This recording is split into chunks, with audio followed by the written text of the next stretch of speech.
الحمد لله وصلى الله وسلم على سيدنا محمد وعلى آله وصحبه أجمعين. Since we're talking about mistakes in the prayer, also we should make a special Friday about what happens in Friday. Special Friday for mistakes that people commit in Friday. Such as, if the muadhin is giving adhan, people wait for him until he finishes. I know they want the blessings of the adhan. It's understood. But which is more important to be attended? The adhan or the sermon of the khatib, speaker? Which one? Waiting for the adhan or following the muadhin is preferable, advisable.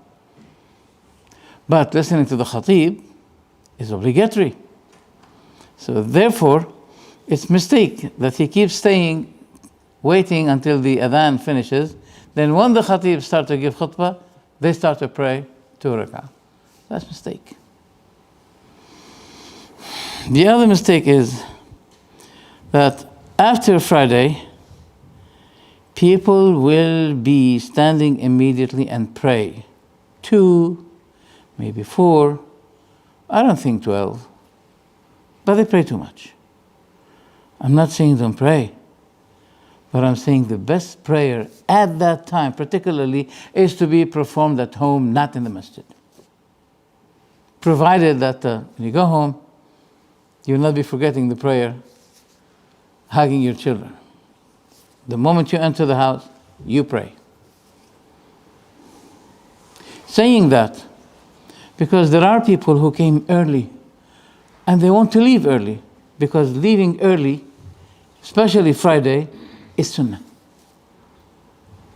You mean Jummah when you say Friday? I'm talking about Friday. Jummah. After finishing the Friday prayer. So, once you come later than them, and then all of the people stand up and pray, and for sure, they do not observe and consider the sutra. So what happens now? We need GPS to try to find an access and a way to move here and there and there. It's really difficult. People don't know the sunnah, the ease of the sunnah. So therefore, at least if you want to pray in the masjid, okay, if you don't find pillars to stand behind, then at least take those who are sitting down as sutra for you. But don't block the way on people, especially those who want to go early in order to perform the sunnah at home. This is also one of the mistakes. In a matter of fact, engaging yourself in prayer after prayer is against the sunnah. That means to say, when you say Assalamu alaikum wa rahmatullah, Assalamu alaikum wa rahmatullah, then after that you stand up and start engaging yourself in prayer. That's not the sunnah. Until you involve yourself, engage yourself in remembrance or speech, normal speech to anyone. Who said that? Umar radiallahu anhu.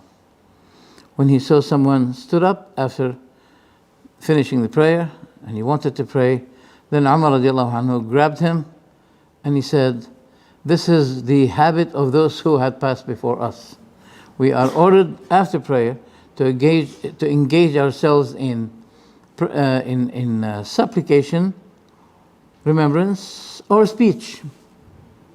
Then the man went and complained to the Prophet ﷺ about this. Then the Prophet ﷺ said, "Sadaq." Yani Umar had spoken the truth. So this is also, what should I say also about mistakes? Yes, like for the one who comes in late and he did not is not able to catch the ruku', the second ruku'. Then he should continue, after the imam finishes, stand up and continue 2 more. No, he should be continuing the second, which he missed. Then he stands up and make more 2 rak'ah. It looks like dhuhr, hoping to be accepted of him as Friday, but should be performed 4 rak'ah, not 2 rak'ah. And many people do not know this.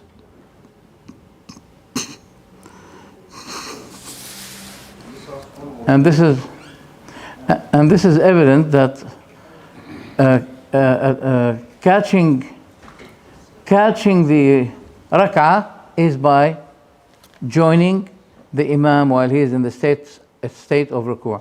Can you delay the question? Because can you delay the question? Yeah, after Jummah, how many rakats? No, I was saying, can you delay the question? Yeah. No problem. Go ahead. How many rakats we can pray at mosque and how many at home? What's the difference between, because Prophet Muhammad performed 2 rakat at home and 4 at home? As far as I remember, that 2 in the masjid or 4 at home. 4 at home, or 2 at home. And if you want to add more, it's up to you. It's optional. The Prophet ﷺ used to, when he misses to pray qiyam at night, next day, at the morning time, he stands and performs 12 rak'ah. And that is sunnah that not many people know, narrated in Sahih Muslim. طيب. Just want to make sure that the recording is going on. Yeah. Also, among the mistakes that people come, they're making effort, they're dedicating time to come and get the reward of Friday. Between Friday and Friday, there is forgiveness. But many of them, they don't realize this. Some people come and say, Assalamu alaikum. We're all busy. It's not sunnah to keep saying Assalamu alaikum, because there are ignorant people. There might be some 100 or 200 people. And imagine now, they're saying wa alaikum assalam to him. And you're raising your voice with it to the extent that you may interrupt and distract even the speaker, the imam, while giving the khutbah. Is it wise to do so? It's not wise. So I'm talking also about those who sit and speak to one another while the imam is giving khutbah. Especially if the imam had been making good preparation, hoping that he can reach the hearts of people, affecting them, improving their faith. Then that guy is speaking to the other one. That's not good. We shouldn't be doing this. You know what it means? You know what it means if you say to someone, please, shut up your mouth. Shh. Even like this. Shh. Sah. In Arabic, they used to say, sah. That means stop speaking. I don't like to say shut up. Stop speaking. You know, sometimes the word is just like bone. And sometimes you have to clothe the bone, to cover it, give it a better expression. Instead of saying, shut up, you may say what? Silent, it's better. Or don't speak. Quiet, it's okay. Something like that. So if you say, don't speak, or quiet, quiet is a word. So is not even a word, but it's indicative to what? Keep silent. So the one who says, sah, he has no Friday. That's what the Prophet said. So how much more for those who keep speaking? If they are children, we can give them a blind eye. It's okay. Children. But adult people, and they sit in the back, in the corner, and they keep speaking to one. So did you come to lose Friday, or you come to gain Friday? Yeah. So this is important And also, since we're talking about Friday, it is also a mistake that you come without miswak. You know, of this miswak, if people really recognize the value of the miswak, believe me, it's going to be more expensive than what golden bracelet or something. It's very valuable. But Muslims are not paying attention to this. They're not giving it its value. That's why now, where is the best place for the miswak to be planted? In a place between Yemen and Saudi Arabia. Yes, Habibu? Good boy. Who gave it to you? Me? Last week? Okay. Yeah. Siwak on Friday is very important because we have something like 100, 200, 500 people. If each one brought with him something horrible, imagine if there are 200, 300, and some of them they brought with them, they bring with them something like that causes us to say, please keep your shoes with you. Don't take it off. That happened with me, man. Some maintenance people, they come to my house and they say, shall we take off our shoes? Once I said yes. And when they entered, they were stamping, making stamps while they're stepping in my house. And next time when they came, I said, please never take off your shoes. Your shoes is better to me than the socks. So when they bring their socks with them and they're smelly, and that happened even today, it was horrible. Hygiene and cleanliness and not distracting people by a bad smell is a very important demand. I never come to Friday without having this miswak and having a perfume. This is the way of Rasulullah sallallahu alaihi wasallam that he taught us. Have we seen something like that in the civilized Roman Empire? They were talking about hygiene and make sure that you bring your perfume with you. And if you are a congregation, it's haram to lose weight, to fart. It's haram, unless, which means you'll be losing your wudu. We know that something sometimes happen. It's the nature. We try. But if there's no strictness on this issue, and it's left to people whether they fart or not. What's going to happen now? What can we do, Shay? What can we do in this case? It's horrible. It is horrible. Alhamdulillah. You know, this proves that this deen is from Allah subhanahu wa ta'ala. Once there was an assembly with the Prophet sallallahu alaihi wasallam, and one of the people, he farted. And normally what happens, people will be laughing. And the Prophet ﷺ said, why one of you laughs from the thing he does? Beautiful. Why one of you laughs from something that he himself does from time to time? So we have to make sure that we come to Friday and we listen to the Imam. We come, if we can make a long distance, walking, it's extremely rewardable. Walking. Then you come as early as possible. You sit down, you listen to the Imam. Everything is distracted except the Imam to you. You listen, you focus, and you perform a good prayer. You can't imagine how or what kind of great rewards will be granted. You'll be granted. طيب.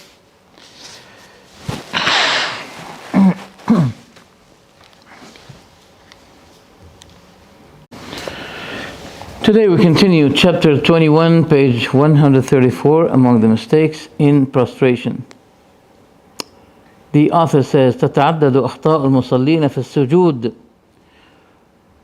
He said there are many mistakes in the prayer while they are prostrating, sujood. First, عدم تمكين أعضاء السجود من الأرض, that you do not touch firmly the members of sujood. What are the members of sujood? As the Prophet ﷺ said, أمرت أن أسجد على سبعة أعظم. I was ordered to make sujood on 7 bones. First is the forehead, second is the nose, then the hands, then the knees, then the toes. Are those 7? This is one? 1, 2, 3. Yeah. 1, 2. Let's say 3, 4, 5, 6. Yes. 7. 3, 4, 5, 6, 7, 8. No. No. The knees are included, but with what follows the knees, not independently. The toes are not independent. Okay? Yeah. Because for sure, you're going to. This is also wise. When this is mentioned, and the Prophet ﷺ stressed about the issue of. We're going to narrate the hadith, inshallah, about that.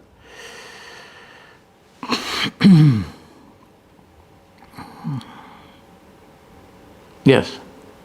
No, there are 7 with the toes. But there is special mentioning about the nose. Special hadith about the nose. That should be included in your head. Let's see the hadith. The Prophet ﷺ said, narrated by Muslim, أمرت أن أسجد على 7 الجبهة والأنف واليدين والركبتين والقدمين. Let's continue. Okay. The forehead, the nose, the hands. Huh? How many now there are? It should be 3, yes. The knees and the toes. Narrated by Muslim. Now, the Prophet ﷺ said, narrated authentically by Al-Hakim in Al-Mustadrak, لا صلاة لمن لم يمس أنفه الأرض. Wow. No prayer. Sometimes, some scholars differ. What does it mean, no prayer? Does it mean the prayer is not complete, or the whole prayer is rejected? Because the hadith says there is no prayer for someone whose nose does not touch the ground. No prayer. There's another hadith, مر أنفك فليسجد معك. مر أنفك فليسجد معك. Command your nose. So it must be prostrating with you. Your nose should be prostrating with you. That's the hadith.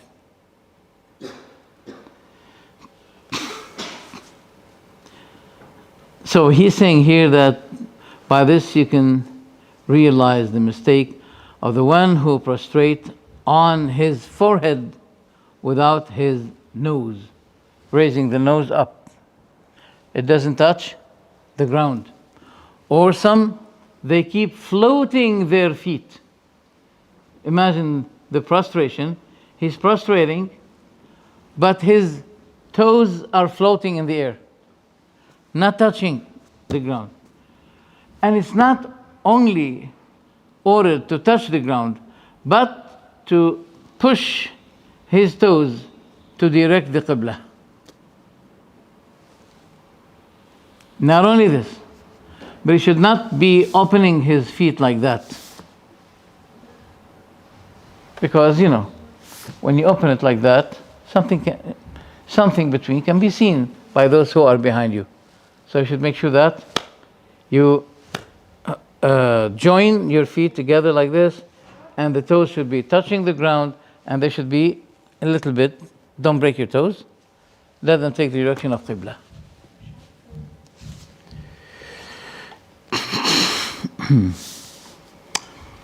We know those, we've been talking about those who put a piece of stone to make sujood on what?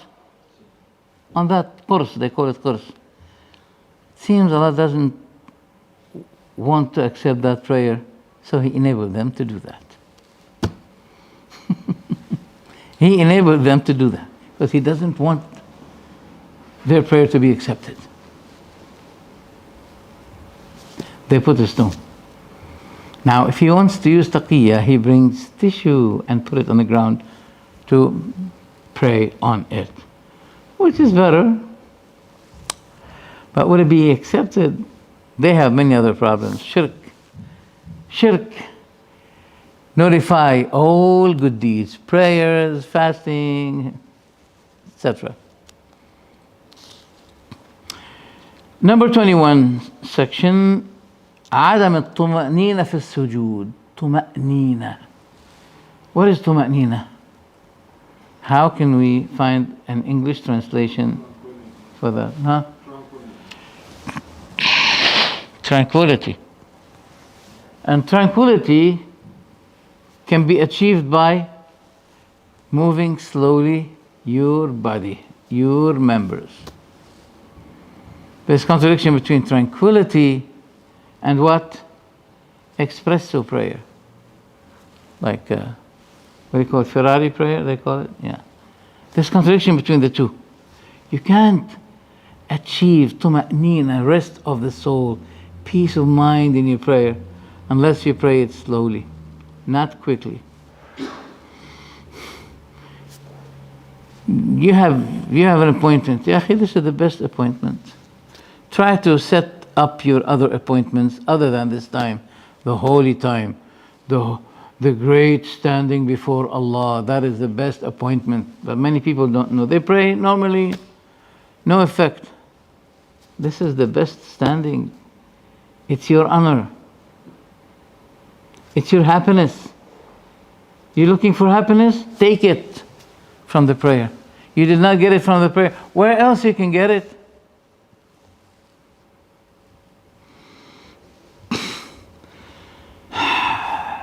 There's something we call, it's been called musi salatihi. Musi'u salatihi. What is the meaning of musi'u salat? There's a narration titled as musi salatihi. Huh? Brother Mubarak, what it means? The badly praying person. A person was performing the prayer beside the Prophet ﷺ. The Prophet said to him, stand up and pray, for you did not pray. Then he stood up and prayed, similar to the previous one. Then the Prophet said to him again, second time, stand up and pray, for you in fact did not pray. At the third time, the man said, O Messenger of Allah, I swear by the one who sent you by truth that I cannot make any better. Then the Prophet ﷺ taught him how to pray. And the Prophet mentioned the word tuma'nina, maybe in this hadith, maybe 10 times. You stand mutma'innan, tranquilly. ثم اركع مطمئنا. So then you make ruku' tranquilly. Then you stand up mutma'innan. Always mutma'innan, mutma'innan, mutma'innan. Which makes it clear that there is contradiction between speed and tranquility. So don't make it very fast. So he said to the badly prayer person, إذا أنت سجدت فأثبت وجهك ويديك.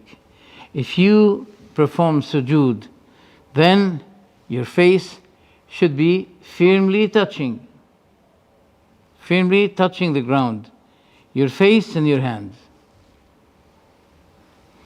حتى يطمئن كل عظم منك إلى موضعه, until every piece of bone of your body will be taking its needed what? Spot. For example, if you're praying quickly, then your hand will be like this. Some people, they pray like that. Wallah, I saw some people, they pray like this. Make sujood. They go like that. Yeah, yeah. They don't know that the fingers should be directed to the Qibla. So they pray like this. That's not good. So every piece of bone should be on its right place, taking its Position. Exactly. I've been looking for it. Its position on the right place. And the Prophet ﷺ was narrated to be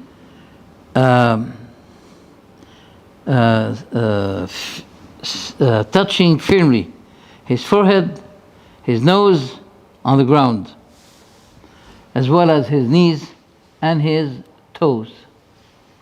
Now some people say, all right, if we do this by our toes, now we have two other toes, they do not touch. You're not ordered to let all the toes touch. It's not possible. Especially if you want to stick your foot to the other foot. How can you stick your foot to the other foot and then you manage to let all the toes touch the ground? It can't be. It cannot be. Now, so you have to improve your prostration, especially this prostration that makes you the closest person to Allah among all people. I repeat, prostration, it qualifies you eligible. You are eligible. Do you say eligible, Majid? Eligible to be the closest person to Allah on earth. So make it good. Wallahi, I saw one person making sujood and his 2 feet are going like this, floating, swimming in the air. That's a mistake. He says, الطمأنينة أن يكون السجود على الأعضاء السبعة. طمأنينة, rest, reassurance, is that you let your sujood be on the 7 members mentioned. مع بسط الكفين, like this. وعدم التفريج بين الأصابع. I used to think that you can do that. I think this is more authentic, like this, without opening the fingers like that. وتوجيههما إلى القبلة, and directing them to the قبلة. وأن يكون حذو المنكبين أحيانا وحذو أذنيه أحيانا, and that they should be, when you extend your hands like this for sujood, that they should be close to the level of your ears, or sometimes less. At the same level of your ears, or sometimes less. But you should not stick your what do you call that here? Armpit. You should not stick it to your waist here. Yes. You should not be doing this. Because the sujood of Rasulullah sallallahu alaihi wasallam, he used to be distancing, shunning between the armpit and the waist, making access to a cub of a sheep. If it wants to pass through this place, it can pass. Clear? Yeah.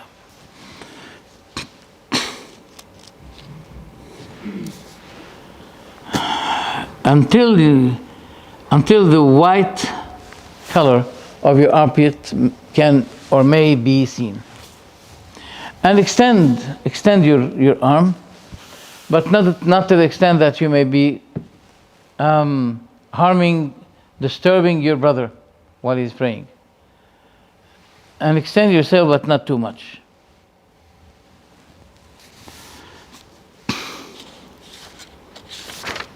He's saying that some people, they leave this shunning in prostration that he raise his stomach, he raise it from the knees.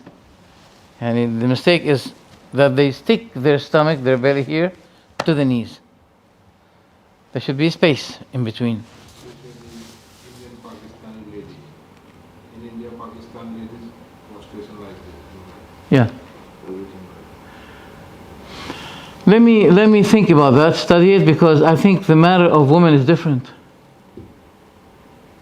Because they cover themselves as much as they can. Let me study it, and I'll give an answer to that tomorrow. Okay? I don't like to speak without knowledge. Yeah.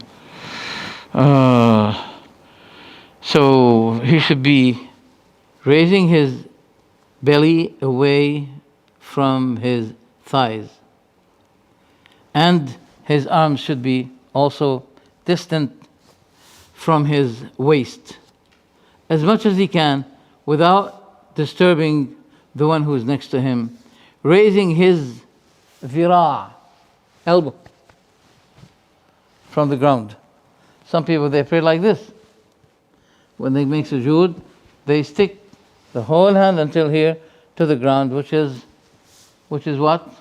An action of who? The dog. So you should not be doing this. Yeah. What else? Okay, narrated by Anas radiallahu anhu that the Prophet sallallahu alaihi wasallam said, "اعتدلوا في السجود." اعتدلوا في السجود. That means you make your sujood mu'tadil. Mu'tadil, how can we describe that? Mu'tadil. Not to go like this, not to bend your back. Let it be straight. Let it be straight. And you should not let your position sujood just like the way of the dog does. You shouldn't be doing this. Yeah. Scholars said the wisdom about that it looks more similar to the position of humbleness, to the position, right? Is that right? Or yeah, to the status of humbleness, and it will be enabling your forehead and your knees, your nose sticking more to the ground. And it is abad. That means it makes it far away from the position, the status, the attitude of the lazy people. Yeah. So next time we're going to be talking about. You should be showing some of the members of sujood. We're going to talk about that inshallah tomorrow. That's all I have now. Is there any question? Yes, Amar. When you forget to pray, like for example, like you forgot to pray Dhuhr, Asr, and then you pray Dhuhr, you still can't. If you missed Salatul Dhuhr, No, so you pray Asr, then if you prayed Asr, then Dhuhr. We wait until the system of the universe will change, then you proceed Asr before Dhuhr. Dhuhr should be before. Listen, let's say you missed the prayer of Dhuhr, right? And you're coming here and you saw the congregation, the Imam is leading the prayer, right? And he's praying Asr. So what do you pray behind him? Let me hear you. When you do this, people do not see your head moving. Let me hear something. Thank you. Wrong. You should pray Dhuhr behind him, even if he's praying Asr. You can imitate the Imam, but not in intention. Intention can be different. So you can pray behind him, the prayer you missed. Then when you finish, you stand up and pray Asr, or if you see someone praying any kind of prayer, then you pray behind him with your intention to pray Asr. Clear? Yes, brother. I saw many people, their trouser is below the ankle. We gave that almost 2 lectures about that. But what do you want? Yeah, go ahead. So is it proof from the Prophet Muhammad ﷺ that the Sahaba is allowed for that? When the Prophet ﷺ prohibited the clothes to be under the ankle, no Sahabi was seen, except what happened with Abu Bakr. Abu Bakr, he did not say to the Prophet, "Oh Prophet, I cut my clothes to be under the ankle." He didn't say that. He said, "My clothes loose and fold to the extent that it goes under the ankle." So that's another case. It's different than the case of those when they set their clothes or buy their clothes, they deliberately let it be under the ankle, or they don't bother if it's a bit under the ankle. They don't bother. They say it's okay. So some saying that because many people they quote the hadith of Abu Bakr. They said, "Look, Abu Bakr was letting his clothes be under the ankle," which is not true. It is short, it is over the ankle, but when it loose from here, it starts to go down. So Abu Bakr's case is different than those who set their clothes to be under the ankle. Right? Any other question? The Prophet said ﷺ to someone who was praying and his clothes was under the ankle, he said, "Go and renew your wudu." You know, if I do that here, I think people will be suing me to the court saying I'm extremist. I should be dismissed from the country. Yes. If you're traveling, how do you combine the prayer? The Prophet ﷺ used to do this. He waits or he observes if the sun is inclining and he did not yet take his travel, then he proceed Asr to the time of Dhuhr. He performed Dhuhr and Asr, 2, and then he takes his way. But if Dhuhr did not come yet and he wants to take his travel, then he take his travel and he delay Dhuhr to be performed at any time at the time of Asr, but before it becomes yellowish to the sun. Yani. So he can delay Dhuhr to the time of Asr. So you can combine before traveling. Yes. It's mean I'm going to, for example, London, and now I'm in the Preston, and now Dhuhr time. So, okay, I'll not make Qasr, I'll pay 4 rakat, but if I want to join here, Dhuhr and Asr, and then I'm going to travel, it's okay. You want to pray them 4 by 4? That's not the sunnah. So when Why a part of sunnah you apply, but the other part of the sunnah you don't apply? You combine, but you don't shorten. Wait, shortening, combining for the purpose of travel without shortening, that doesn't make sense. Because the Prophet used never that he combined without shortening. I think Mubarak's asking the same question I did. You can combine before travelling. So your intention is to go on a journey. Yeah, we said that. Preston. La, what do you mean? Before Dhuhr, you combine? It's Dhuhr Pray time. Dhuhr in Masjid, pray Dhuhr in Preston and want to go to London and pray the Asr with the Dhuhr. For example, I want to go London, okay, and 1:30. Now Dhuhr time is Dhuhr time. So I'll play 4 rakat. 4 rakat Dhuhr. Wait, Dhuhr entered or not entered yet? Dhuhr already entered. Okay, and you want to, yeah. I want to go London. I'm in Preston, so I play 4 rakat Dhuhr, and after I play 4 rakat Asr, I'm going to traveling. Is okay or not? Why do you want to pray 4? Because I'm not. start the travel now and I'm not leave boundary of. No, but you have the intention. You're preparing yourself to travel. Sheikh said did 2 and 2. Okay, even I'm in Preston. Yeah. Okay. Even if you're in Preston, you perform 2 by 2, then you take your travel. But you should, this should be the last stage before taking your travel. Because some people, they may go to the airport and they say, let's combine, okay? And once they go to the airport, for example, they say the flight had been cancelled. So that means you're going to get back home. So once you're sure that the departing is taking place, then you combine and shorten. Clear? Not clear, but yes. How can this be? Huh? So the hadith was an hour. Fine. This man, every time I discuss with him something, he runs to the books to show me.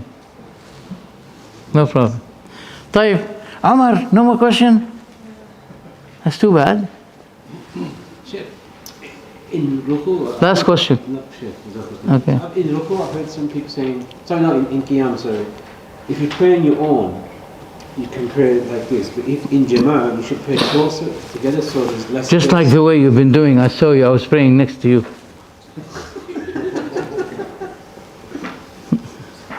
I exposed you. You were praying like this.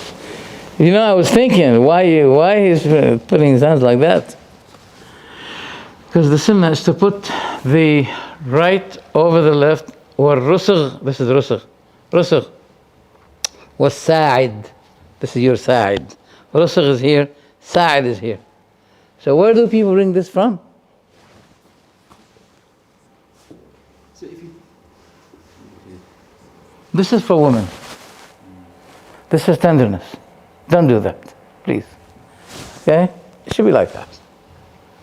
Okay? Yes, sir. Here, Professor Sam not start the Professor not start the journey, yeah. To the. Yeah. So now here Professor Sam plays Zohar and Asr. So he played 2 rakah or 4 rakah because he not start the travel, yeah. Now he. It doesn't mention 4. Okay. But in other hadith, he showed, look, there is nothing in the sunnah like combining without shortening.